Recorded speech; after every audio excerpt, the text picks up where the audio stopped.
Hello everyone, online classes, class 9th, subject science, chapter 3, part 3, writing chemical formulae, रासायनिक सूत्र लिखना. The chemical formula of a compound is a symbolic representation of its compositions. The chemical formula of different compounds can be written easily. For this exercise, we need to learn the symbols and combining capacity of the elements.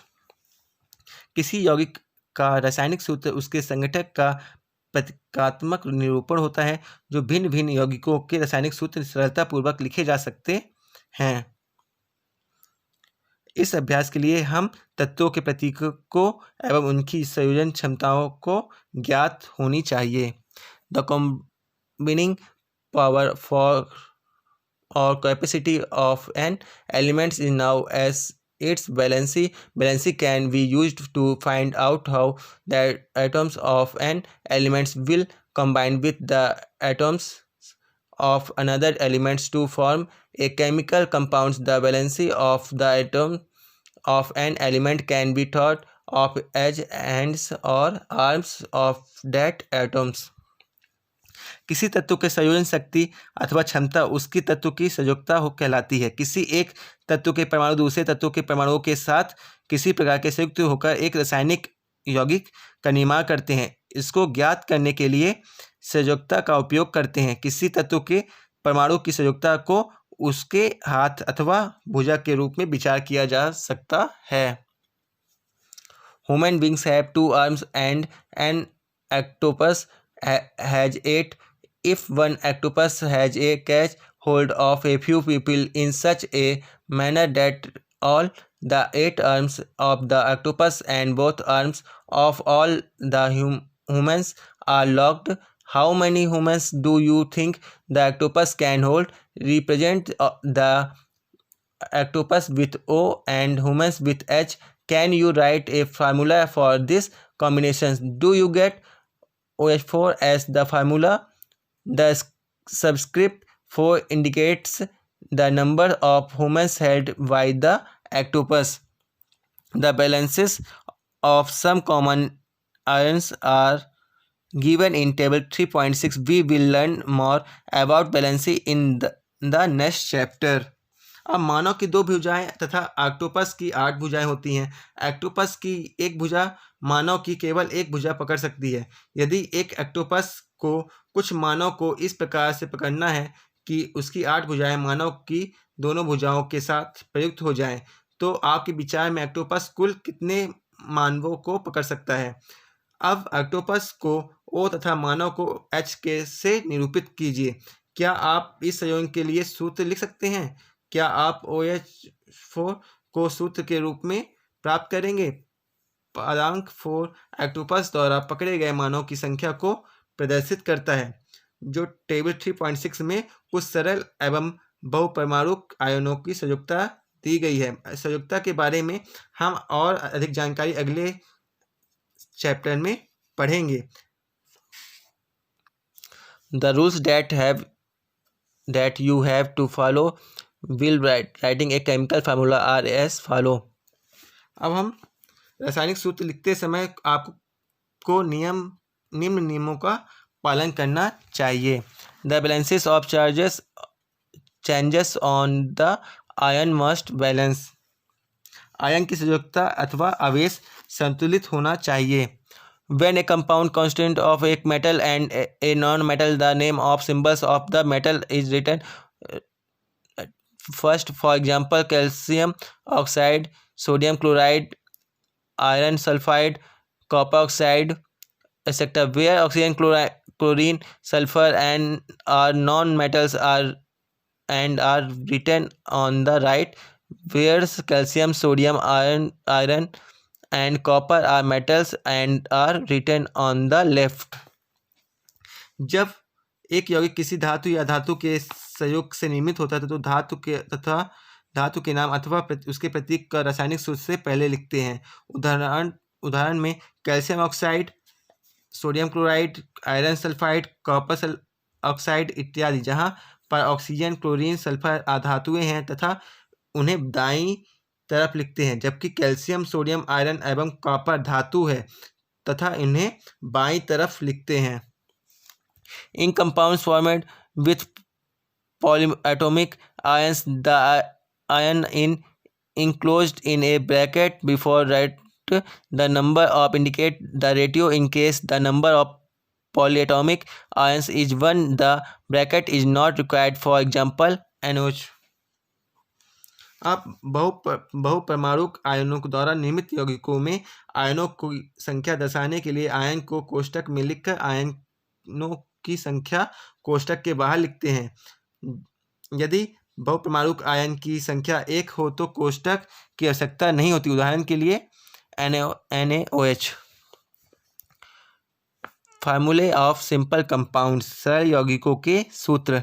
The simplest compound which are made up of two different elements are called binary compounds. Balances of some ions are given in table 3.6. You can use these to write formulae for compound. दो भिन्न भिन्न तत्वों से निर्मित सरलतम यौगिकों को द्विअंगी यौगिक कहते हैं, जो टेबल 3.6 में कुछ आयनों की संयोजकताएं दी गई है। आप इनका उपयोग यौगिकों को सूत्र में लिखने के लिए कर सकते हैं। While writing the chemical formulae for compounds, we write the constant elements and their balances as so below. Then we must cross over the balances of the combining atomic.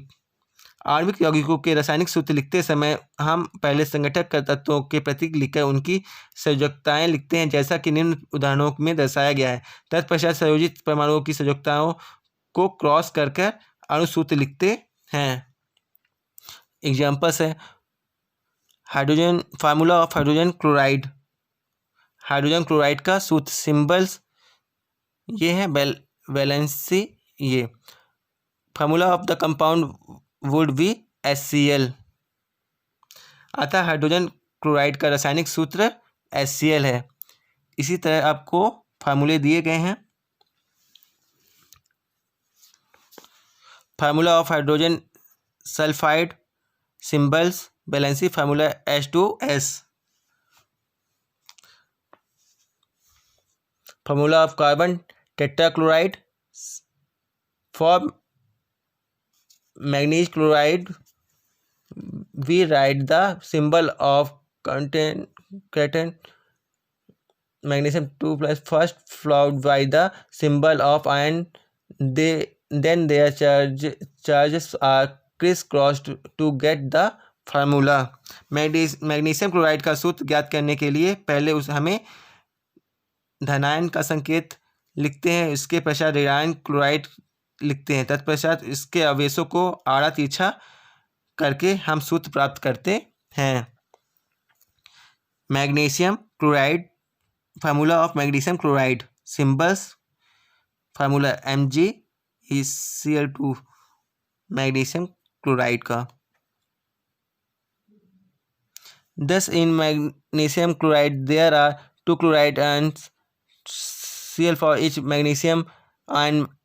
The positive and negative charges must balance each other and the overall structure must be neutral. Note that in the formula the charges on the ions are not indicated. अब इसी प्रकार हम देखते हैं कि magnesium chloride के अणु में 2 क्लोराइड आयन प्रत्येक मैग्नीशियम आयन के लिए होता है।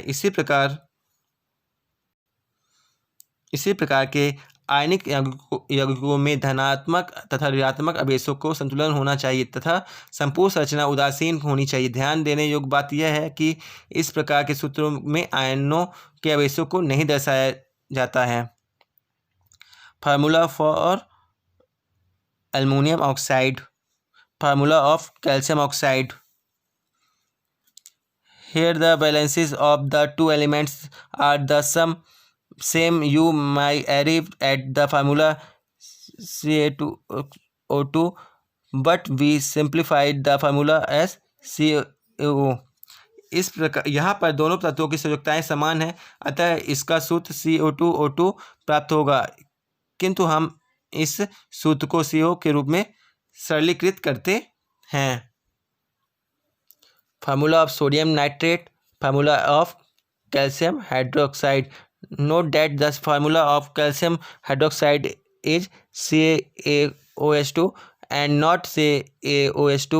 We use bracket when we have two or more of than some ions in the formula. Here the bracket around OH with a subscript 2 indicates that there are two hydroxyl OH groups joined to one calcium atoms. In other words, there are two atoms each of oxygen and hydrogen in calcium hydroxide.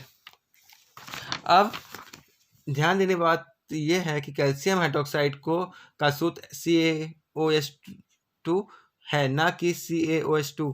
जबकि सूत्र में एक ही ion के दो या दो से अधिक आयन होते हैं तो हम इनके लिए कोष्टक का उपयोग करते हैं। यहाँ पर OH को कोष्टक पर रखकर पादांक 2 लगाते हैं, जो कि यह निर्दिष्ट करता है कि एक कैल्शियम परमाणु के साथ दो हाइड्रोक्सिल समूह जुड़े हुए हैं। दूसरे शब्दों में कैल्शियम हाइड्रोक्साइड में ऑक्सीजन एवं हाइड्रोजन प्रत्येक के दो दो परमाणु होते हैं।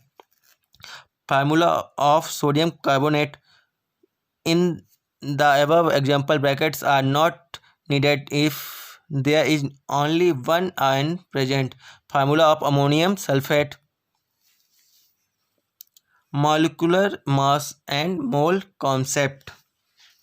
आणविक द्रव्यमान एवं मोल संकल्पना। molecular mass आणविक द्रव्यमान। In section 3.2.2 we discussed the concept of atomic mass. This concept can be extended to calculate molecular mass. The molecular mass of a substance is the sum of the atomic mass of all the atoms in a molecule of the substance. It is therefore the relative mass of a molecule expressed in atomic mass unit U.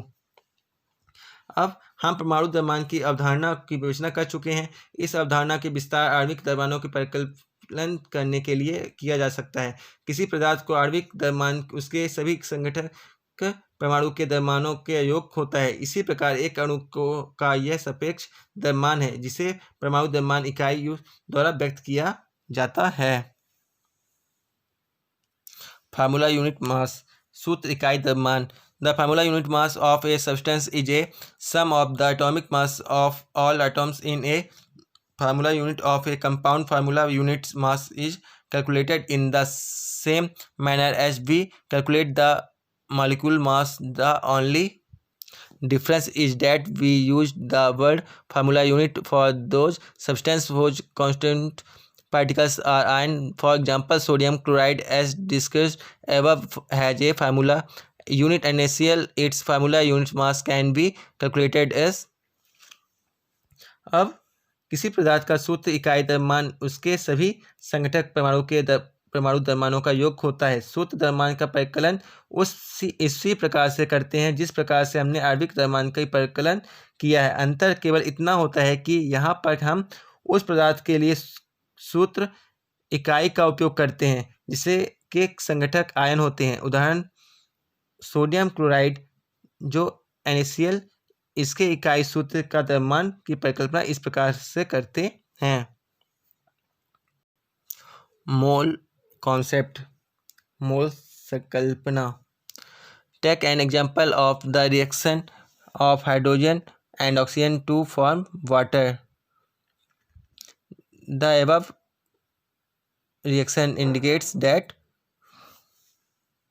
हम hydrogen एवं oxygen की किसी अभिक्रिया का उदाहरण लेते हैं जिसमें हमें जल प्राप्त होता है।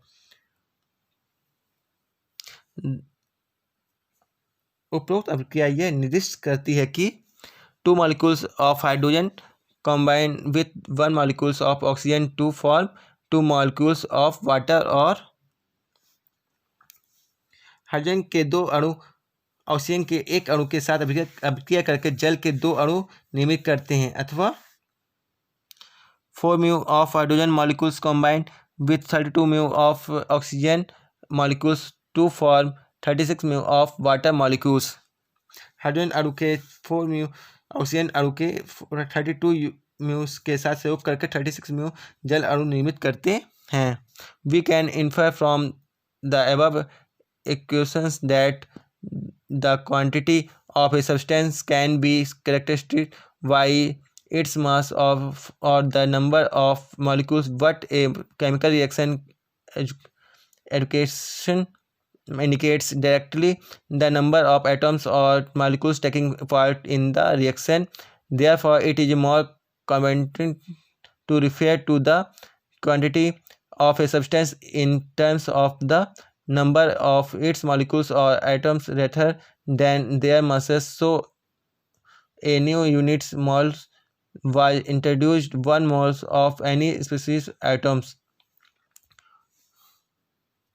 molecules and or particles is that quantity in number having a mass equal to its atomic or molecular mass in grams. उपरोक्त समीकरण में यह निष्कर्ष निकाल सकते हैं कि किसी पदार्थ की मात्रा उसके द्रव्यमान से अथवा उसके परमाणु की संख्या से अभिलक्षित कर सकते हैं, परंतु यह एक रासायनिक अभिक्रिया समीकरण से अभिक्रिया से भाग लेने वाले परमाणु अथवा अणुओं की संख्या सीधे प्राप्त हो सकती है।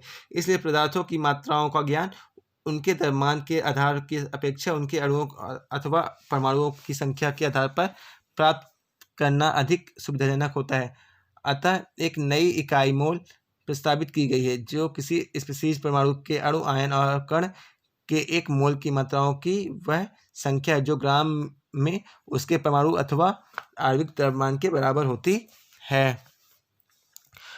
The numbers of particles, atoms, molecules or atoms present in 1 mole of any substance is fixed with a value of 6.022 into 10^23. This is an experimentally obtained value. This number is called the